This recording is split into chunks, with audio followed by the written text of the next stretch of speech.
We're going to see the same thing happening when we activate PERK. So dimerization and autotransphosphorylation is a super common event. Okay? This little blip, okay, happens to be an endonuclease. Okay, what's an endonuclease? People in genetics should be able to tell me. Because it's the DNA within. It's going to what? Because the DNA strand within, like, it's not at the end. Okay, so we're going to nick. We've seen that endonucleases nick DNA, but we're not in the nucleus. We're in the cytoplasm. So what other nucleic acid might be nicked? RNA? Messenger RNA could be nicked. Yeah, could nick a messenger RNA. Okay, so we also see endonuclease activity is activated. Endonuclease is activated.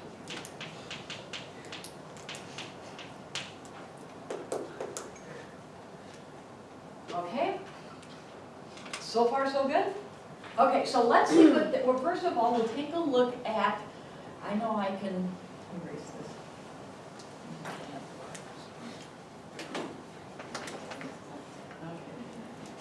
So if you didn't get, if you don't have any room below your IRE, sorry about that.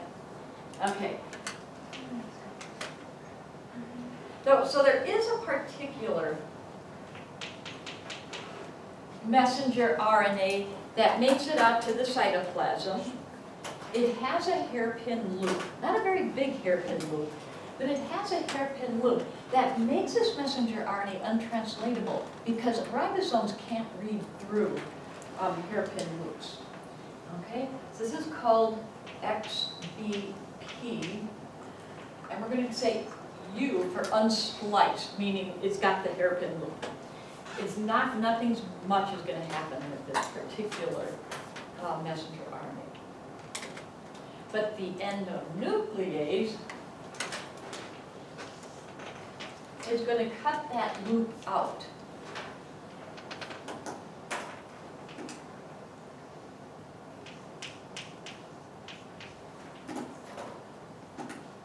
Okay, it turns out that I think, and I always go back and look again, and I'm pretty sure this can be translated into produces one kind of protein, but this is going to produce an active protein. Okay, so XBP splice, we just got rid of the hairpin loop.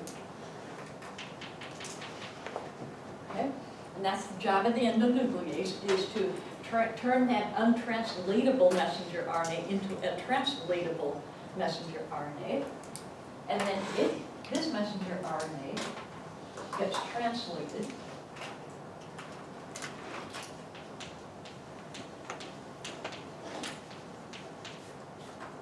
into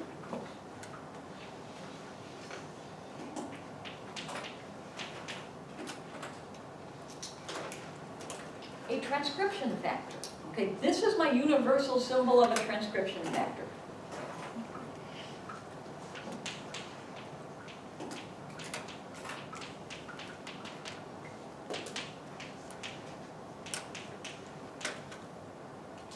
Okay. Dana, is that transcription factor still in the film? They're still on the screen? Yeah. Oh, good. How much space have I got? 2 feet. 2 feet, got it. Okay, good enough. So the XBP is going to migrate into the nucleus and turn on a set of genes.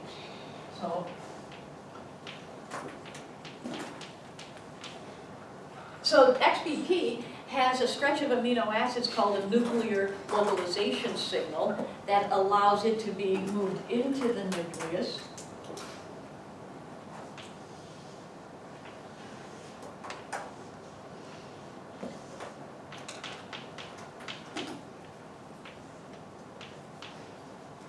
And this is my universal symbol for XBP is turning on a bunch of genes. Okay, so in other words, that little arrow means transcription, is happening for a bunch of different genes. And let's see what's right.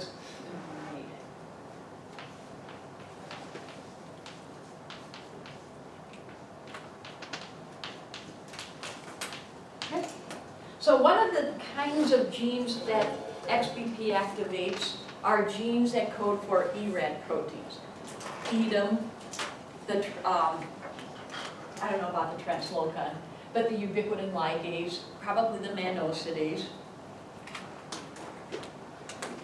Okay. Protein folding chaperones.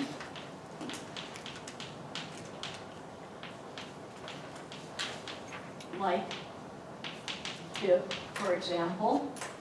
Okay, so that's how BIF is being produced in the experiment you're looking at today. And genes required for lipid synthesis. Okay, so the activation of the transcription factor XBP can really take care of a lot of ER stress.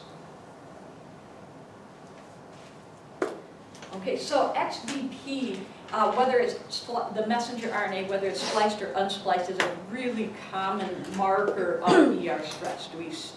Do we see a transition in the cell from unspliced messenger RNA to spliced messenger RNA? Extremely typical assay. Okay. We don't look so much at are these proteins being activated, because other things will activate those proteins or those particular genes. So this step doesn't really tell us much. So this is why most of the time, if you want to know is IRE involved in ER stress, you look for whether or not XBP messenger RNA has been spliced. Okay, any questions about that? Okay, good, because that's just half of what IRE does. Okay, and I mean, I'll use some colors here.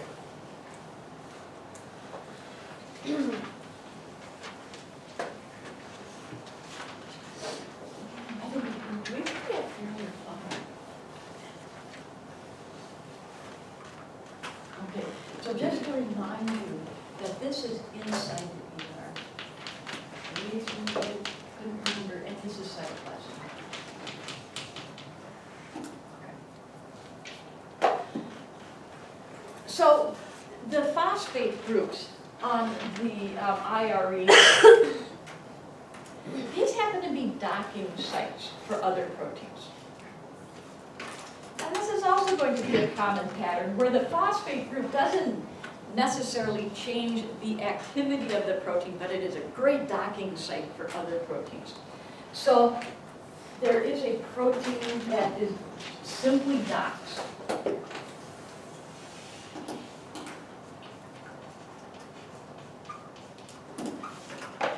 And that's TRAF. TRAF doesn't have any enzymatic activity at all, but it's a protein that happens to dock on a phosphorylated IRE. And so that is probably not exciting in itself, except that, I do have it. Except that it becomes the docking site for the protein ASC. Okay, ASC is a protein kinase, and I forgot, it is going to get, it's inactive right now in the unphosphorylated form, but it will become phosphorylated.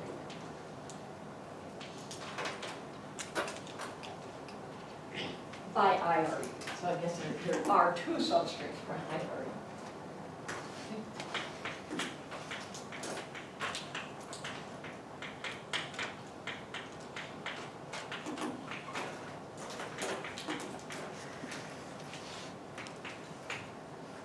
So the only thing that what TRAF's job is to get ASC close enough to IRE to become phosphorylated.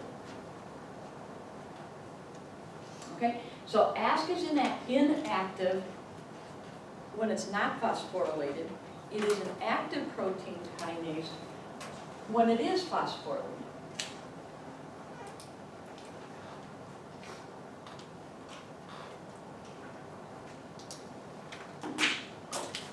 Okay, new color. And as far as I know, and I have not, I've seen this enzyme and sometimes not seen the enzyme, and I think it's just a shortcut. Okay.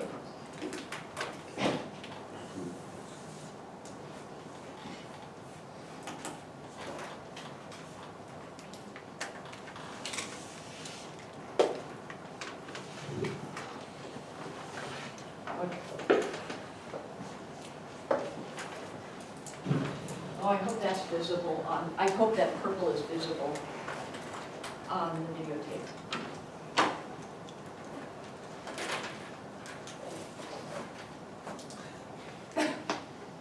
Okay, so JNKK is JNK kinase.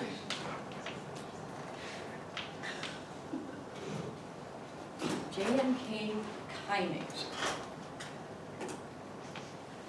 When you see the, a set of letters naming a protein and it ends in a K, it's almost always a kinase.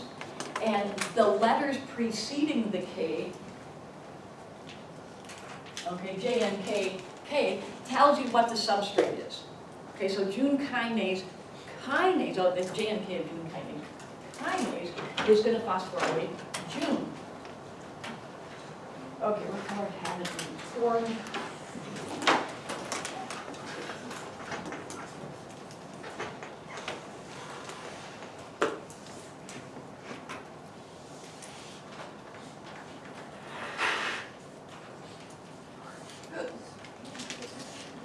And I don't know how many phosphates get put on.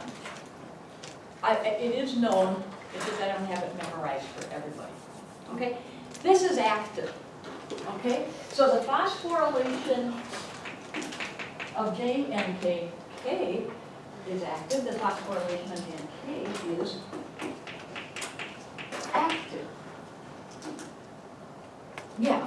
So does the JNKK become phosphorylated after that becomes phosphorylated, like through that process? Are those related? And that might be dumb. I'm not sure I quite get your Like, question. so does ASC become phosphorylated and then that allows the Yes. JNKK to become Yes. phosphorylated? So those are related? Yes, so notice that there's a cascade of events. Okay, that's ASC becomes phosphorylated, so there's one protein kinase. JNKK becomes phosphorylated, that's a second protein kinase. And then JNK becomes phosphorylated, that's a third protein kinase. And we're going to see in many cases where protein kinases work in triplicate. It's a great amplification strategy. And these guys are almost always kind of tied together on cytoskeleton so that they are actually physically bound together in close proximity to one another. So it's a very rapid activation. Yeah, Suleiman. So the ASK phosphorylates JNKK. Yes. Okay. And then JNKK Phosphorylate. phosphorylates JNK. And now what we have to figure out is, well, then what in the heck does JNK phosphorylate? Okay? Kelsey, did you have a question? I was gonna ask you guys. Oh, okay. Okay, so the typical substrate, the standard substrate for Jun kinase, which got its name, and Jun kinase is actually, I call it Jun kinase, it's an abbreviation for a longer name, phosphorylates the protein Jun.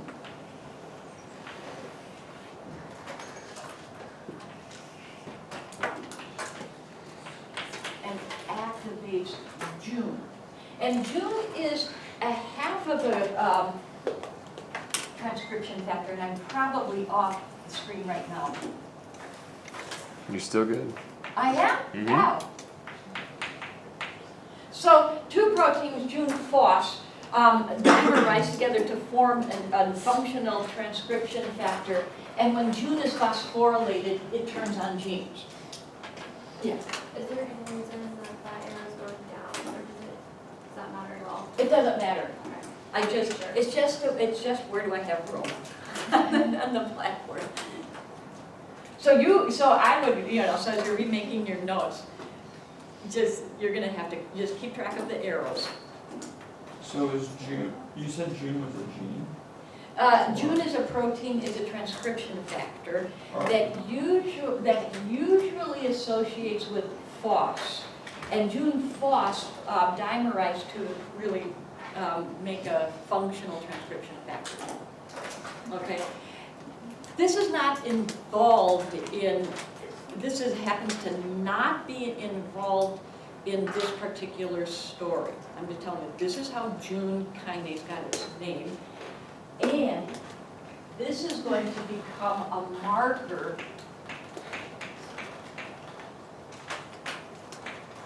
for GNK activity. So we're going to look at an experiment that examines, is June phosphorylated in these cells, or is June not phosphorylated in these cells?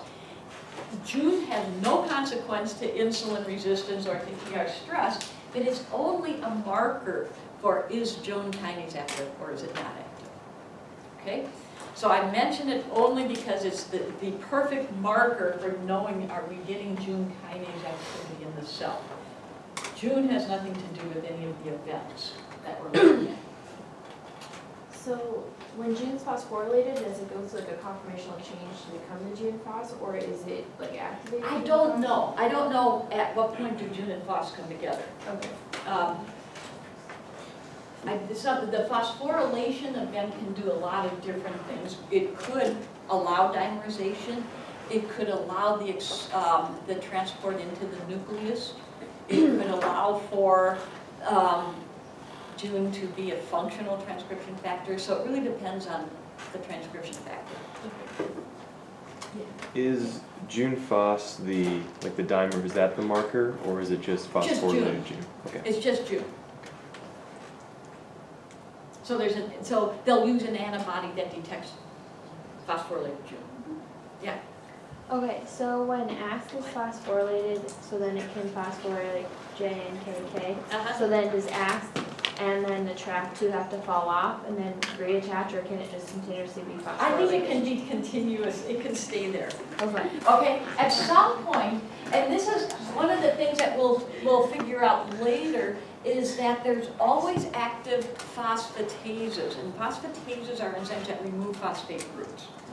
So there's always going to be a phosphatase removing this phosphate group and this one and this one, but as long as IRE is dimerized, it'll just reattach the phosphate.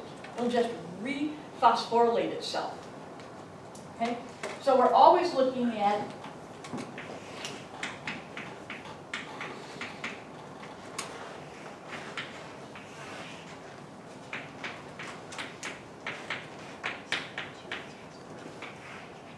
so kinase is doing the phosphorylation using ATP as the source of phosphate. A phosphatase is taking off the phosphate, okay? So almost always the phosphorylated state of a protein depends on which one of these activities is more active. If you've got a whole lot of kinase activity, this is the favored. The phosphorylation state is favored. If you got a lot more phosphatase activity, the unphosphorylated state is favored. Okay? This is usually pretty ubiquitous and held constant. Not always, but usually. We vary the activity of the kinase.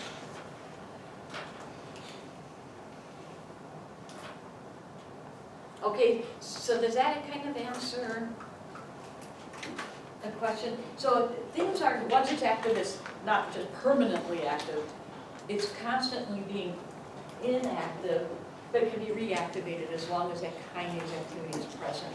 So as long as IRE is dimerized, this chain of events is going to continue to happen.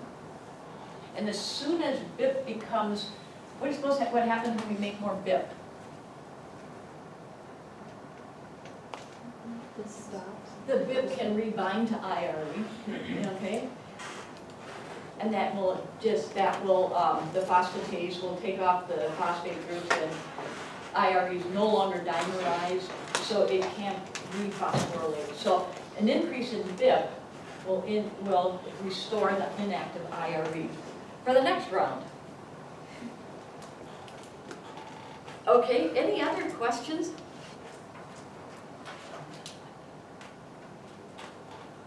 So, like the ASK is a kinase. Do all kinases have to be phosphorylated in order to be activated? No. Okay, no. And I think that's one mistake that the book makes. The book has a figure where it says this, that the protein is inactive here,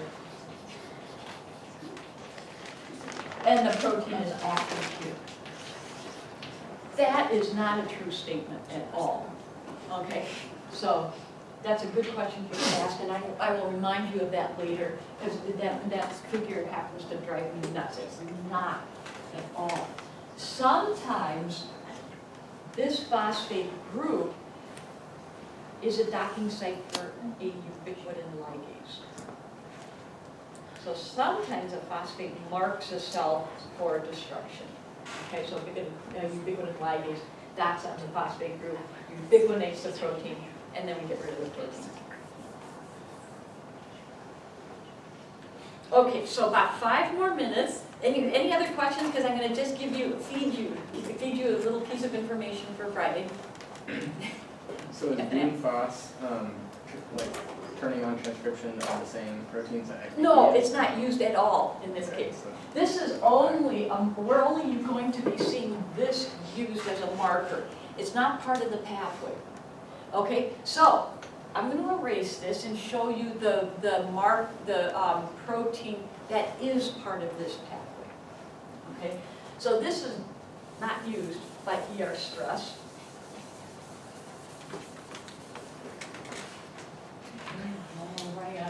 Wait a minute, here's a pen.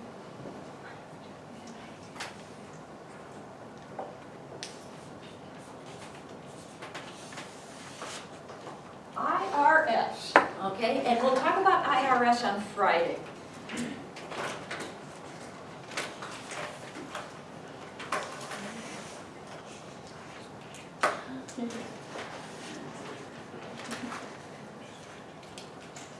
Yes, phosphorylated. Okay, this is the pathway, or this is why we're talking about the activation of Jun kinase, because it then phosphorylates IRS. Okay, the other thing you need to know is this is a serine residue, because JNP is a serine threonine protein kinase.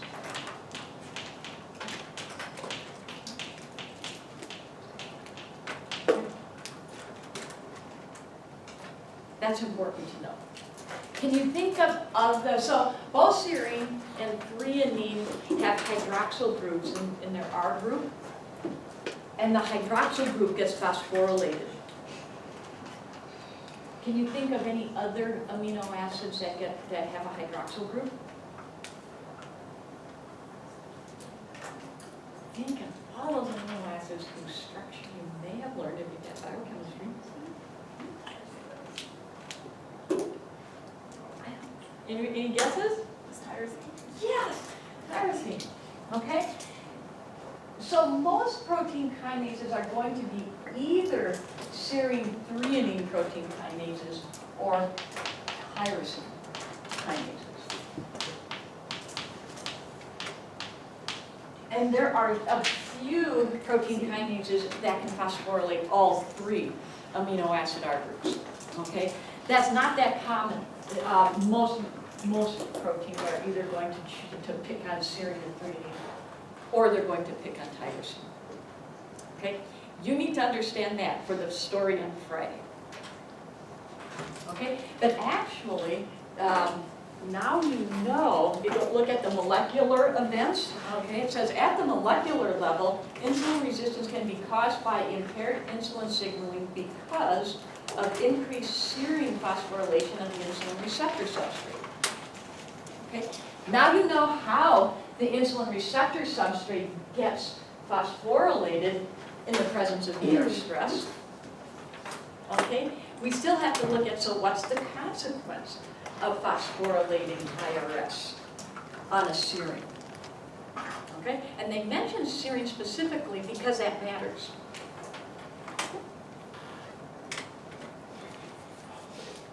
Okay, so that's sort of a preview of the things to come. So now you have to look for, and we'll cover it on Fridays.